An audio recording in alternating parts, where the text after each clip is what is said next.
사랑의 하나님 아버지, 새 아침을 주시니 감사드립니다. 하나님의 말씀을 대하며 특별히 아모스서에서 호세아서로 넘어가는 길목에서 왜 하나님께서는 우리의 인생에 광야의 시간을 허락하실까 하는 묵상을 하게 됩니다. 이스라엘에게 허락하셨던 광야의 시간이 늘 우리의 인생 가운데에도 있습니다.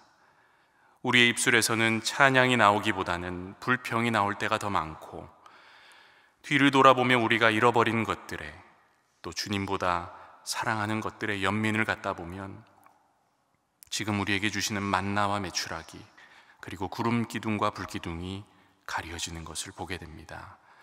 주님, 우리가 그럴 때일수록 더욱 주님을 의지하고 붙들길 원합니다.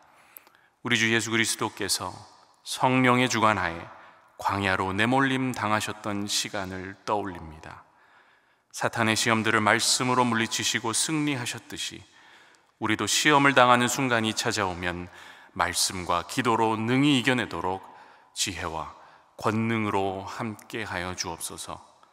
오 성령이여, 그리하여 결국에는 우리가 아골 골짜기에서 소망의 문을 발견하는 자들 되게 하옵시고, 성령의 인도하심에 민감하게 반응하게 하옵소서. 좌절과 유혹의 순간이 찾아올 때마다 능히 이겨내게 하시고, 성령께서 늘 우리의 가이드가 되어 주옵소서. 우리나라와 민족을 사랑하시고 결코 포기하지 않으시는 주님, 이 민족은 주님께서 십자가 위에서 흘리신 보혈과 죄로부터 씻겨지고 구원과 부흥, 성령의 역사를 체험한 민족입니다. 그것이 오래전 일이라고 할지라도 그것이 우리의 이야기이며 대한민국 기독교의 뿌리이자 오늘날 살아 숨쉬고 있는 교회들의 기반입니다. 주님, 성령의 역사가 계속 쓰여 내려가는 나라 되게 하시고, 성령을 근심케 하는 역사는 사전에 멈추어 주시길 원합니다. 나라를 운영하는 위정자들이 국익과 사익을 넘어 영적인 안목을 갖고 미래를 설계할 수 있도록 하나님의 섭리 가운데 인도하여 주시고, 자라나는 세대에게 너무 큰 짐을 지우지 않도록 세대 간의 건강한 흐름을 허락하여 주옵소서. 나라 곳곳에 하나님을 참되게 하는 리더들을 세워주셔서 창조 질서가 흐트러지지 않게 하시고, 하나님 아버지의 뜻이 이 땅 가운데 이루어지고 계속해서 하나님 나라가 확장되는 역사를 보게 하옵소서. 무엇보다 나라를 위해 기도하는 이들을 세워주시길 원합니다.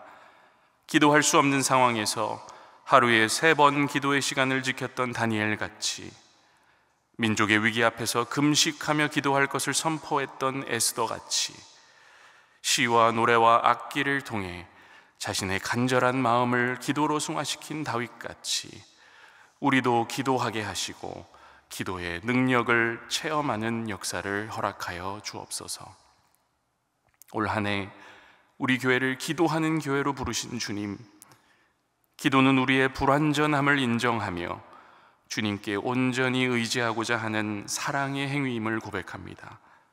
주님께서 세우셨고 시작하신 교회 이혼이 불완전하지만 언제나 온전함을 향해 다름질하는 교회 되게 하시고, 그 길 위에서 기도를 멈추는 일이 없도록 하옵소서. 주님께서 세워주신 담임 목사님, 영육간에 늘 붙들어 주시어 성령 충만함 가운데 영적 리더십을 갖고 세워주신 교회에 이끌게 하옵시고, 함께 동역하는 부교역자분들, 그리고 교회의 모든 리더십과 재직분들과 직원분들 또한 한 마음 한 뜻으로 맡겨주신 사역들을 잘 감당하도록 인도하여 주옵소서. 특별히 주님, 이 시간에는 어제 장로 임직식을 통해 세워진 5분의 장로님을 위해 기도합니다. 주님께서 이분들에게 부족한 부분을 채우는 섬김과 끝까지 인내하는 충성을 허락하시어 교회 곳곳에서 빛과 소금의 역할을 감당하게 하시고, 우리 교회가 더욱 주님 보시기에 사랑스러운 교회 되도록 이분들의 리더십을 세워주시고 사용하여 주옵소서.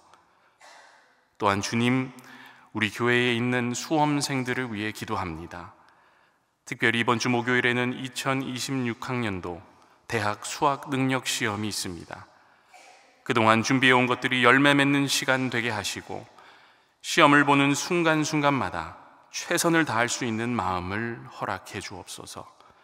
막바지 준비와 정리에 스트레스와 부담이 커지지 않도록 평안함을 주시고 자신감을 가질 수 있도록 도와주옵소서. 좋은 컨디션을 주시고 급증하고 있는 독감이나 질병이 영향을 미치지 않도록 막아주시며 그동안 함께 고생해온 가족들과 동료들에게도 끝까지 최선을 다해 지지하고 응원할 수 있는 에너지와 기도할 수 있는 힘을 허락하여 주옵소서. 우리의 치료자 되시는 주님, 오늘도 병상에서 기도하는 성도님들과 그 가족들이 있습니다. 주님의 이름을 부르며 간절히 기도할 때 속히 응답하여 주옵소서. 힘든 시간을 보내고 있는 주님의 자녀들의 육신과 그 영혼을 치유해 주시고 회복의 은혜를 베풀어 주시길 원합니다. 너무 힘들어서 내 힘으로 기도할 수 없을 때, 내 몸이 내 맘대로 되지 않을 때, 그때에도 기도로 동역하는 이들이 있음을 잊지 않게 하시고 소망을 잃지 않도록 주님 붙들어 주옵소서. 더 나아가 치유의 역사로 우리의 삶 가운데 함께 하실 때 우리가 새로운 존재로 거듭나고 이전의 자리로 돌아가지 않기를 원합니다. 오히려 은혜 입은 자로서 예배의 자리를 찾고 늘 주님을 사모하는 앞자리로 나아갈 수 있도록 주님 역사하여 주옵소서. 위로의 하나님, 한 해 동안 교회의 장례 일정을 주관하는 경조부 실행위원분들과 조이부 월조 권사님들의 사역을 붙들어 주시길 원합니다. 주님의 손과 발이 되어 우는 자들과 함께 울며 기도하는 마음으로 사역하는 가운데 하나님의 온전한 위로가 임하길 원합니다. 또한 늘 우리의 마음 가운데 있는 기도 제목이지만 오늘 또 기도합니다. 북녘 땅에 있는 우리의 형제 자매들을 비롯하여 지금도 세계 곳곳에서 전쟁 중에 고통당하는 이들 주님 기억해 주시고 위로해 주시길 원합니다. 자녀들의 신음소리에 귀 기울이시는 주님, 복음의 능력이 억압된 자들에게는 자유케 하는 역사로, 전쟁터에는 화해와 치유의 역사로 임하여 주옵소서. 더불어 오늘도 세계 곳곳에서 복음 사역을 감당하고 있는 선교사님들을 위로해 주시길 원합니다. 늘 일용할 양식과 신령한 복을 허락해 주시고 예수 그리스도 그 기쁜 소식을 전하는 곳마다 성령 충만함이 경험되게 하여 주옵소서. 주님, 이제 말씀 앞으로 나아갑니다. 주님의 음성 들려주시고 순종할 담력을 허락하여 주옵소서. 예수 그리스도의 이름으로 기도합니다. 아멘. 오늘 우리에게 주시는 하나님의 말씀, 호세아 1장 1절부터 2장 1절까지의 말씀입니다. 호세아 1장 1절부터 2장 1절까지의 말씀, 우리 함께 봉독하겠습니다. 우치야와 요담과 아하스와 히스기야가 이어 유다 왕이 된 시대, 곧 요아스의 아들 여로보암이 이스라엘 왕이 된 시대에 브에리의 아들 호세아에게 임한 여호와의 말씀이라. 여호와께서 처음 호세아에게 말씀하실 때 여호와께서 호세아에게 이르시되 너는 가서 음란한 여자를 맞이하여 음란한 자식들을 낳으라.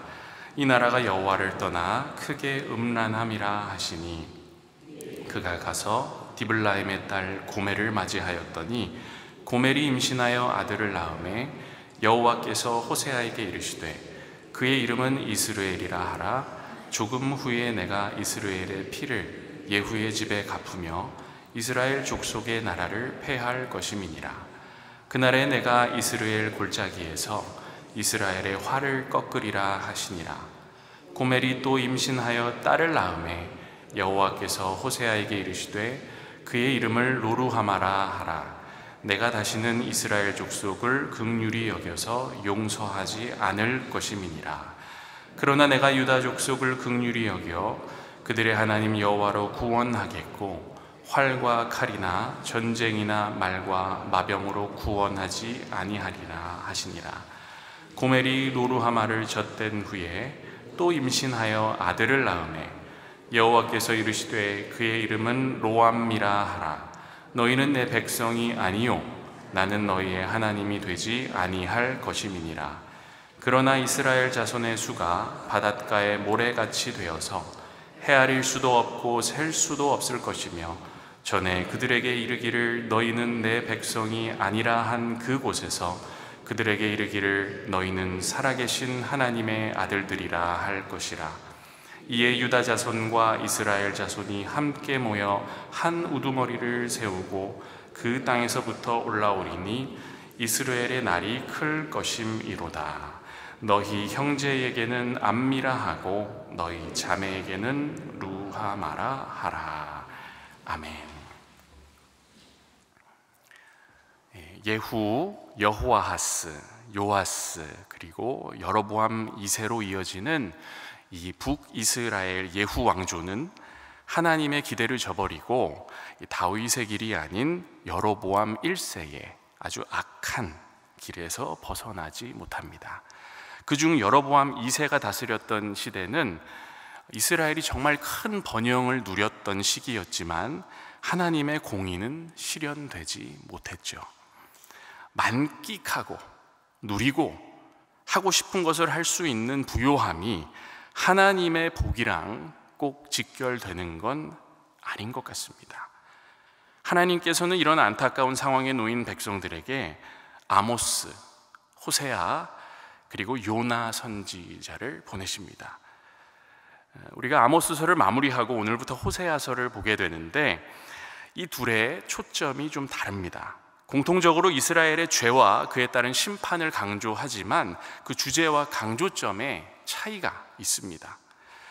아모스는 당시 이스라엘의 경제사회적 부패를 지적하고 가난한 자들에 대한 억압과 부패한 종교의식에 대한 경고를 했다면 호세아는 좀 더 직접적으로 신앙적인 부패를 다루며 이스라엘의 우상숭배와 영적 간음을 아주 적나라하게 드러냅니다.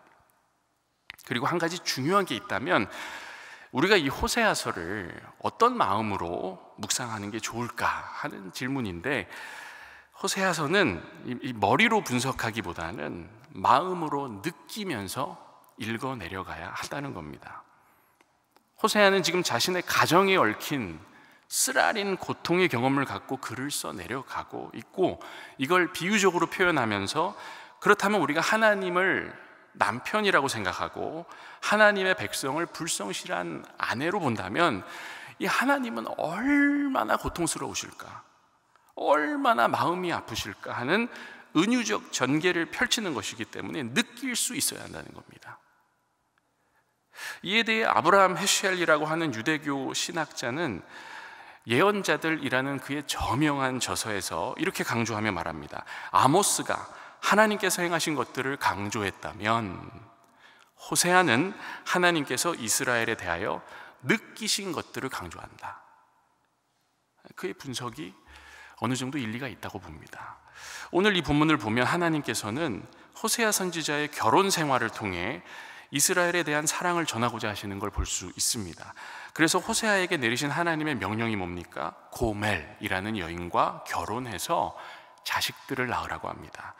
이런 하나님의 모습은 오랜 시간 하나님의 길에서 벗어나 무분별한 우상 숭배에 빠져 있었던 북이스라엘을 향한 하나님의 마지막 경고이자 또 하나님의 사랑이라고 호세아 선지자는 은유적으로 표현하고 있습니다.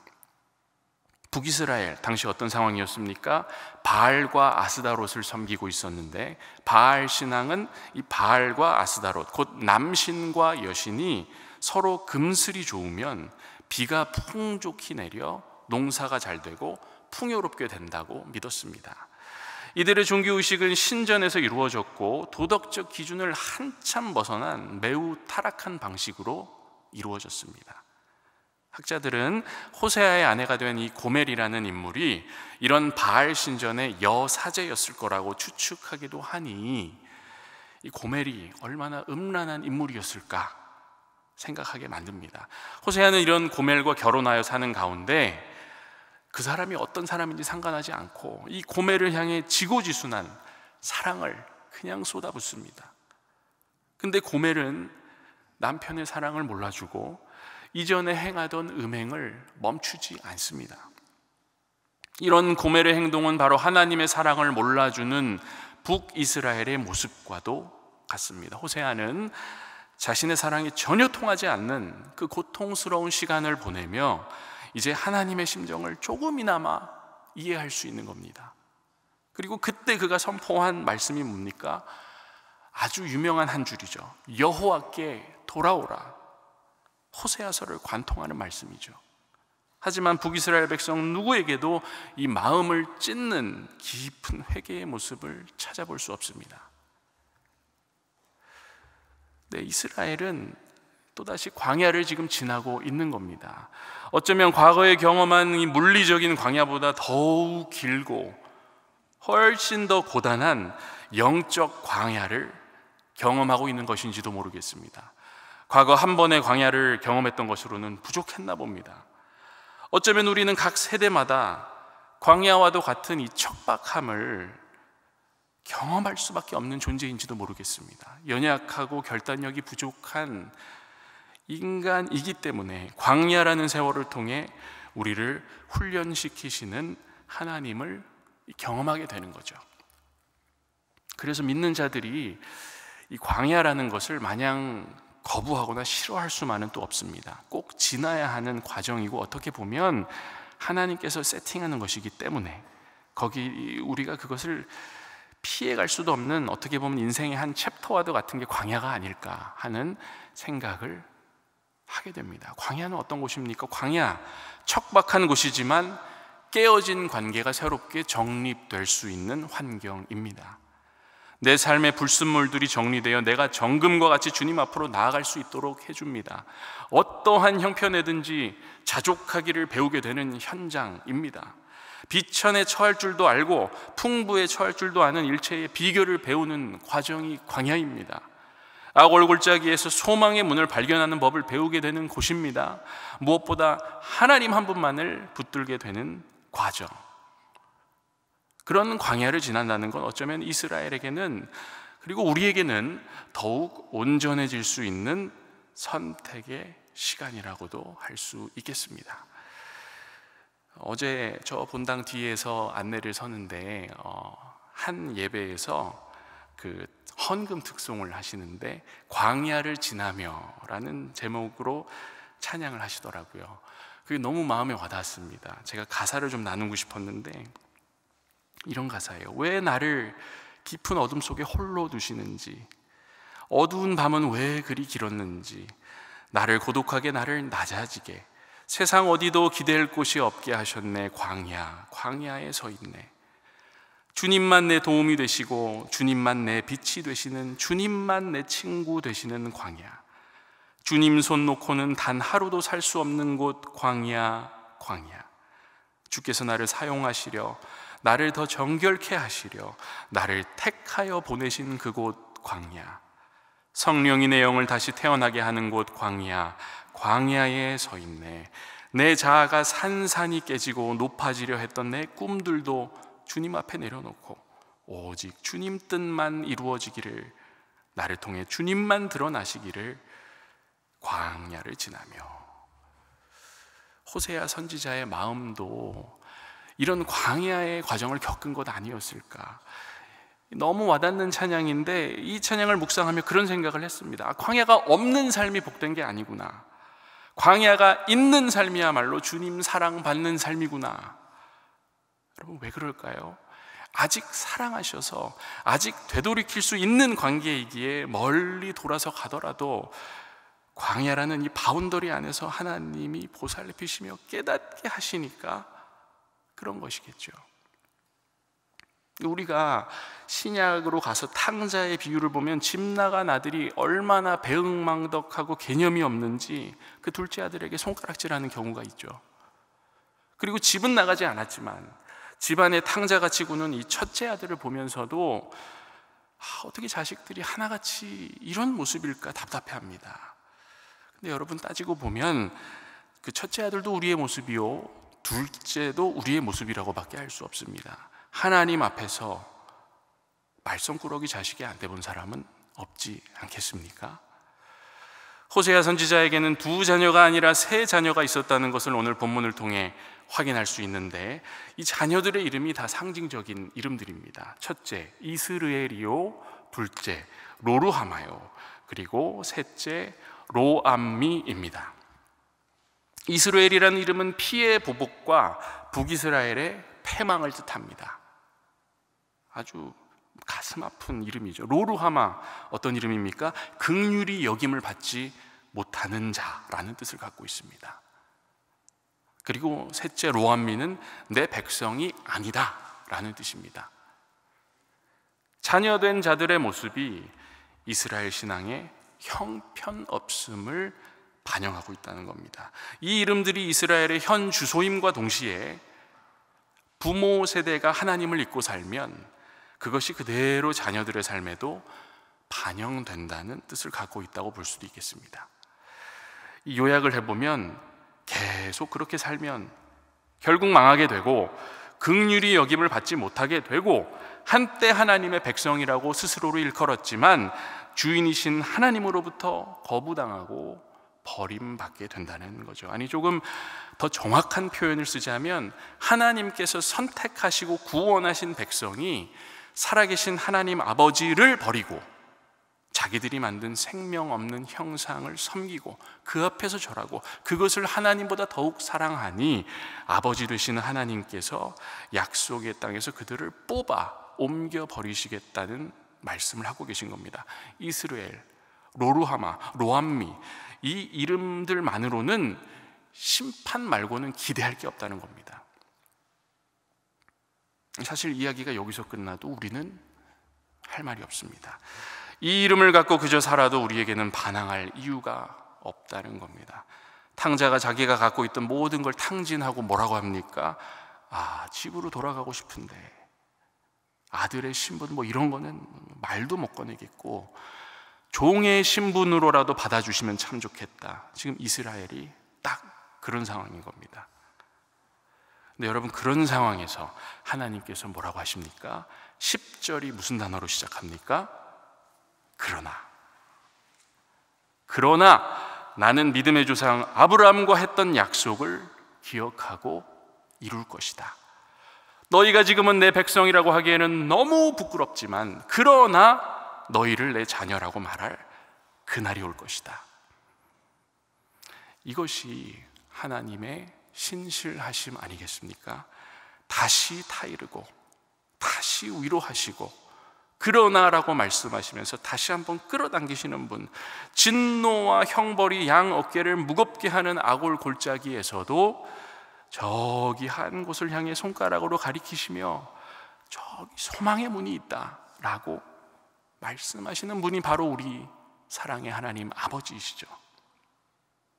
정말 놀라운 건 우리가 읽은 본문 그리고 그 다음 2장을 쭉 이렇게 훑어보면은 호세아의 세 자녀의 이름에 대해 하나님이 변화를 가져오시는 장면들이 나온다는 겁니다.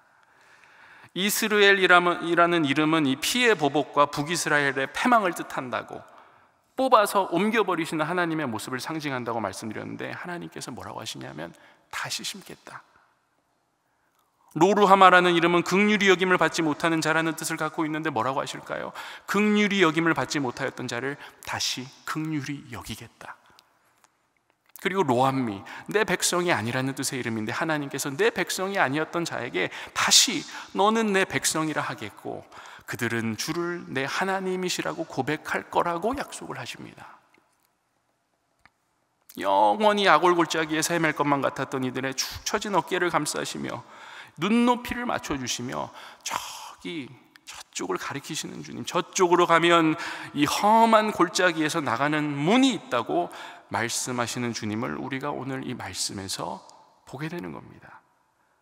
오늘 우리가 읽은 2장 1절의 말씀과 같이 내 백성이 아니라는 뜻의 로암미는 내 백성이라는 뜻을 가진 암미로, 긍휼히 여김을 받지 못하는 뜻의 로루하마는 긍휼히 여김을 받는다는 뜻의 루하마로 불리며 주 안에서 주님의 백성들이 연합하는 성취의 날이 온다는 약속을 주시는 겁니다. 그날은 언제일까? 요한복음 10장 7절로 11절의 말씀을 읽어드리며 오늘 말씀을 제가 정리하기를 원합니다. 이런 말씀입니다. 그러므로 예수께서 다시 이르시되 내가 진실로 진실로 너희에게 말하노니 나는 양의 문이라. 나보다 먼저 온 자는 다 절도요 강도니 양들이 듣지 아니하였느니라. 내가 문이니 누구든지 나로 말미암아 들어가면 구원을 받고 또는 들어가며 나오며 꼴을 얻으리라. 도둑이 오는 것은 도둑질하고 죽이고 멸망시키려는 것뿐이요 내가 온 것은 양으로 생명을 얻게 하고 더 풍성히 얻게 하려는 것이라. 나는 선한 목자라. 선한 목자는 양들을 위하여 목숨을 버리거니와. 그날은 예수 그리스도 안에서 성취되었고 우리로 하여금 그 문으로 들어가게 하시려고 목숨까지 아끼지 않으신 주님이 계시다는 것을, 그리고 그 주님은 오늘도 광야를 헤매고 있는 자녀들을 신실하게 기다리시며 종이 아니라 아들과 딸로 품으신다는 것을 온전히 이 마음으로 느낄 수 있는 여러분들이 또 제가 되기를 원합니다. 무엇보다 오늘 이 새벽 우리가 드리는 기도가 오래전 호세아 선지자가 하나님의 마음을 깨달아 가리킨 손끝 저편에 있는 그 양의 문, 길이요 진리요 생명 되시는 그분께 초점을 맞추도록 하는 기도가 되기를 간절히 원합니다. 우리 함께 기도로 나아가겠습니다. 하늘에 계신 우리 아버지, 아버지의 이름을 거룩하게 하시며 아버지의 나라가 오게 하시며 아버지의 뜻이 하늘에서와 같이 땅에서도 이루어지게 하소서. 우리에게 일용할 양식을 주시고 우리가 우리에게 잘못한 사람을 용서하여 준 것 같이 우리 죄를 용서하여 주시고 우리를 시험에 빠지지 않게 하시고 악에서 구하소서. 나라와 권능과 영광이 영원히 아버지의 것입니다. 아멘.